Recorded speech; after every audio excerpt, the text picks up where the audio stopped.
Hello guys, আমি একটা বন্ধুর বাড়ি এসেছিলাম, মানে উনি ফ্ল্যাটে থাকে আমার বন্ধুটা।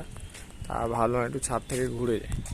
তা ছাদ থেকে ভাবতে পারছি না যে এত সুন্দর ভিউ আসবে, এত সুন্দর জায়গা, কত সুন্দর এখানে ঘরবাড়ি আছে।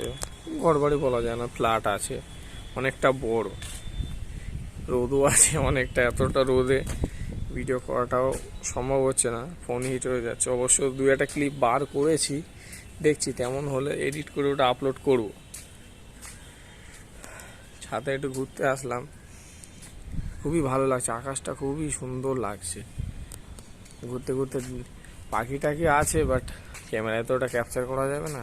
একটু আগে উড়ছিল অনেক নানান পাখি, টিয়া পাখি পর্যন্ত গাইজ দেখলাম এখানে, জানো। টিয়া পাখি ছিল, পায়রা ছিল, উড়ে গেল আমার আসার পরে। টিয়া পাখি ছিল, দেখো কতটা সুন্দর। এর নিচে ওখানে ওখানে একটা বড় মাঠ আছে এই সাইডের দিকে, ওখানে ক্রিকেট খেলা হয়। এখান থেকে দেখা যাবে না, যে টাওয়ারের ওই নিচে সাইডেই আছে। আর এদিকে এদিকে তেমন কিছু নেই, রোডই আছে। চলো গাইজ, দেখা হবে তাহলে আবার পরে।